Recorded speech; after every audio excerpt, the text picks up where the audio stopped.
অপেক্ষা, হ্যাঁ অপেক্ষা। নিকোটিনের দোয়ার আড়ালে ভেতরের পড়ে যাওয়া হৃৎপিণ্ডের আত্মচিৎকারের পরে তাকে আমার করে পাওয়ার অপেক্ষা। কিন্তু না, সে আর ফিরে আসেনি।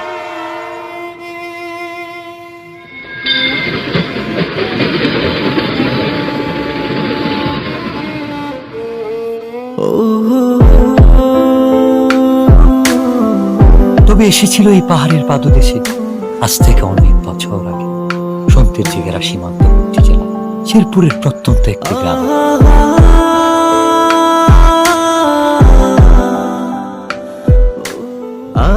কে এই অতিথি, কে এই কিশোরী, কে এই মায়াবিনী?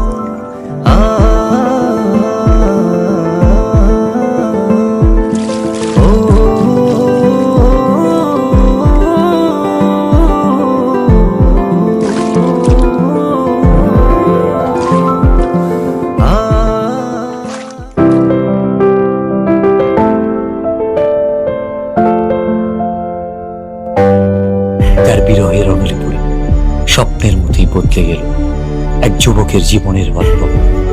হ্যাঁ, স্বপ্নের মতোই বদলে গেল।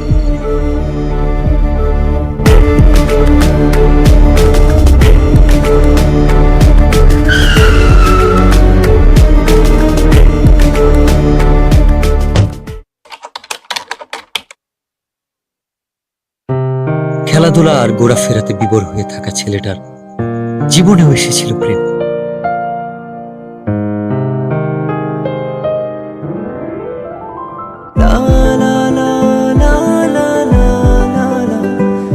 চোখের ভাষায় কেউ যেন বলছে, আমি এসেছি তোমার হয়ে, আমাকে তোমার করে নাও।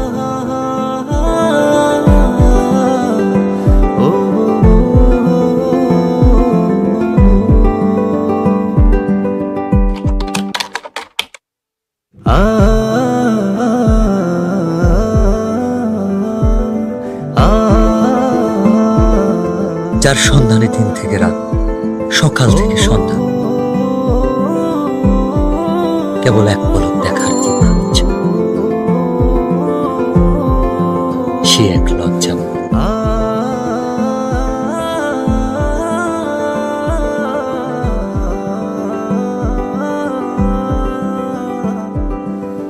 এক অদ্ভুত ভালো লাগা, যার অনুভূতি ব্যাখ্যা করা কঠিন।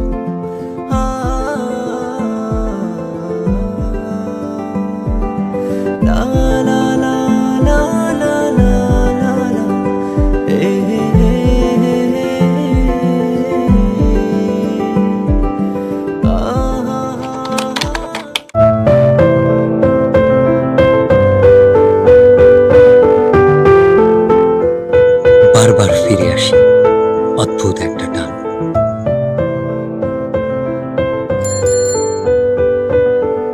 কিভাবে বোঝাই তাকে যা বলতে চেয়েও পারিনি।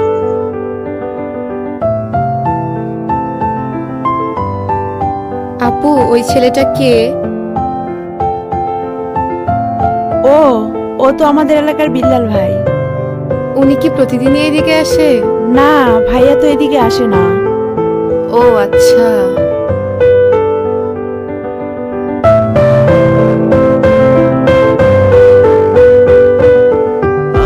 অপেক্ষার প্রহর যেন কাটছেই না। বলতে ইচ্ছে হয়, তবে সুযোগ নেই কাছাকাছি আসা।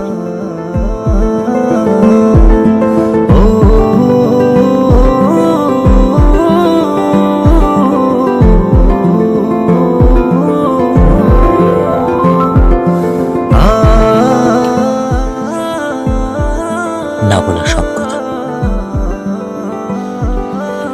লিখে এনেছি তাই রঙিন চিঠিতে।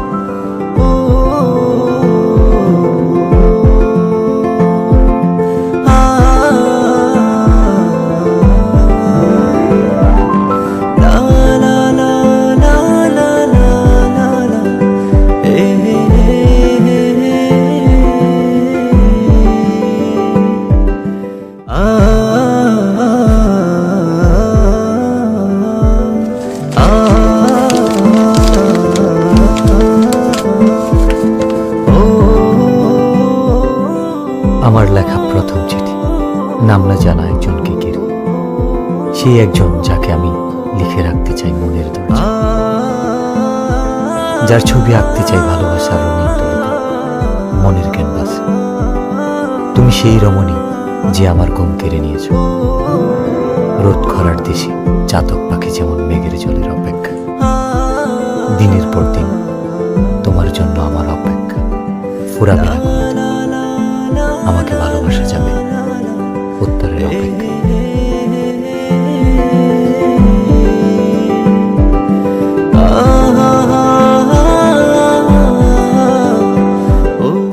ভর দুপুরে অপেক্ষা, কৌতূহল, উৎকণ্ঠা, অস্থিরতা, মনের দরজায় কেউ বুঝি কড়া নেড়েছে।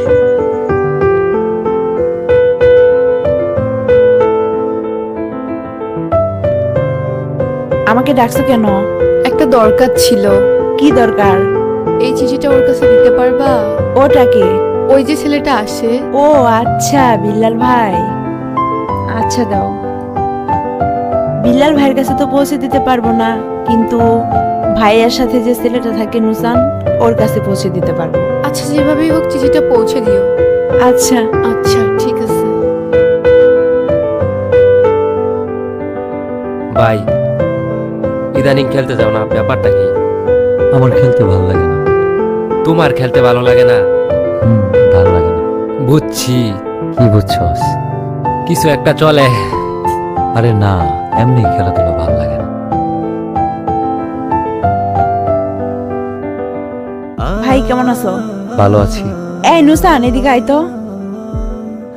কি হয়েছে, এত চিল্লাইতেছস কেন? দেখোস না ভাই আছে। এই চিঠিটা ভাইয়াকে দিবি। কে দিছে? তোর জানার দরকার নাই, ভাইয়াকে দিলে ভাইয়া বুঝতে পারবে। আচ্ছা তুই দাঁড়া, আমি ভাইকে বলতেছি। আচ্ছা।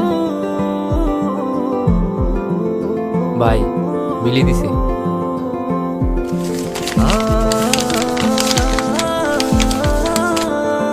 আমিও প্রথমবারের মতো চিঠি লিখলাম, যার ভাবনায় শুধু আমিই থাকি, যে আমার জন্য পাখির মতো ছটফট করে, যার কল্পনা এবং বাস্তবে মনের দরজায় আমিই করা নারী। আপনি সেই পুরুষ যার চোখে মুখে শুধু দেখতে পাই আমার জন্য ভালোবাসা। হঠাৎ আমি বুঝতে পারি কেউ আমাকে মন থেকে চায়, খুব করে। আপনার অপেক্ষা ফুরাবে কিনা আমি জানি না, আপনাকে উত্তরটা জানিয়ে দিলাম। একটাই কথা বলবো, ভালোবাসি। মিলিকে গিয়ে বলবি শিমুল বাগানে আজকে 4টার সময় ওকে নিয়ে আসছি, আমার অপেক্ষা কর। ভাই বলছে বিকাল 4টার সময় ওরে নিয়ে শিমুল বাগানে আসতে। ওরে নিয়ে আসবি কিন্তু। আচ্ছা ঠিক আছে, আমি ওকে নিয়ে আসবো। মনে থাকে যেন।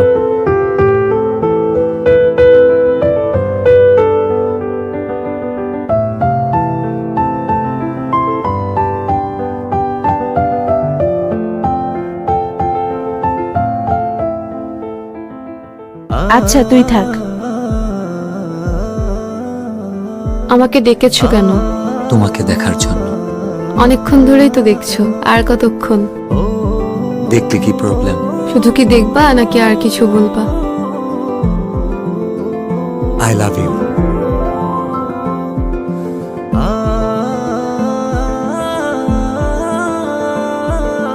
আমি কিন্তু আমার উত্তরটা পাইনি। এটা আমি আমার কাছে সারা জীবন রেখে দিব।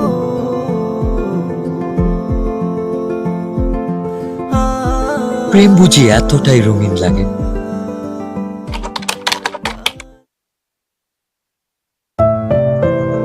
তবে রঙিন দিনগুলো হারিয়ে গেল কুয়াশা ভেজা সকালের ন্যায়। কে জানতো এই দেখাটাই হবে শেষ দেখা।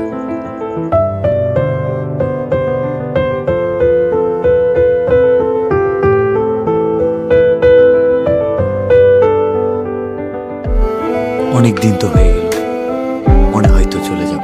হ্যাঁ, চলে তো যেতেই হবে। আর কি ফিরে আসা যাবে না? এসে কি হবে?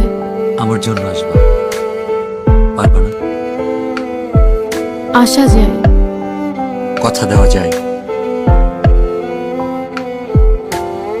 আর ছুঁয়ে কি কথা দিতে হবে? ছুঁয়ে দেখার ইচ্ছাটা পূরণ হবে, সেটা বিয়ের পর। আমি অপেক্ষায় থাকবো।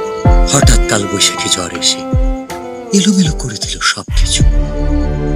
এমনটা না হলেও পারত।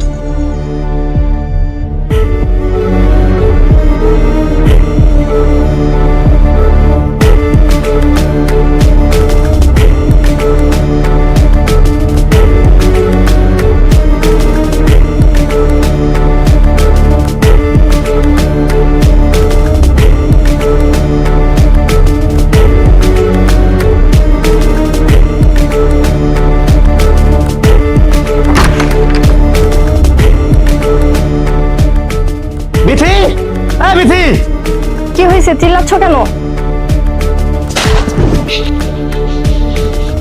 তোর বোন কি এলাকায় ঘুরতে আসছে নাকি আমার মান সম্মান নষ্ট করতে আসছে? কেন? আমার বোন কি করছে? এই তোর বোন বিল্লালের সাথে কি করে? ওর সাথে আমি যেন আর না দেখি।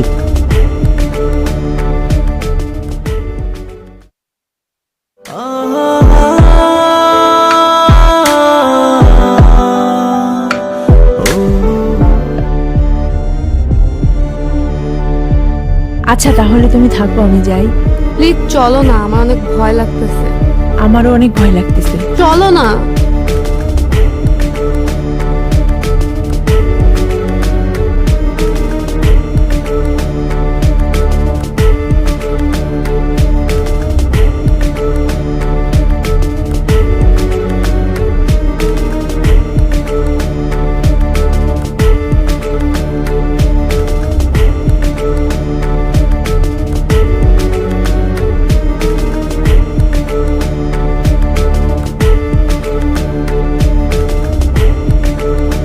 তোকে যেন আর কারোর সাথে মিশতে না দেখি, আর কালকে সকালেই তুই চলে যাবি।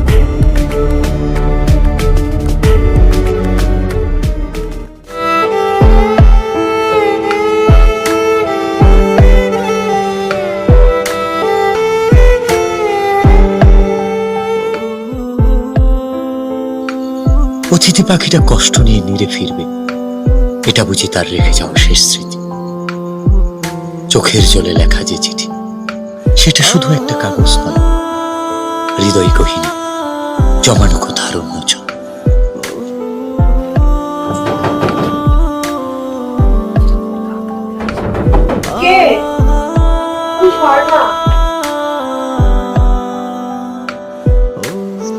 এত রাতে তুমি এখানে? মিলি, আমি বুঝতে পারিনি আমার জন্য তোমাকে এত কথা শুনতে হবে। আমাকে মাফ করে দিও, আমি কালকে চলে যাচ্ছি। আর পারলে তোমার ভাইয়াকে এই চিঠিটা আর আমার এই শেষ চিঠি দুইটা পারলে তোমার ভাইয়াকে দিয়ে দিও।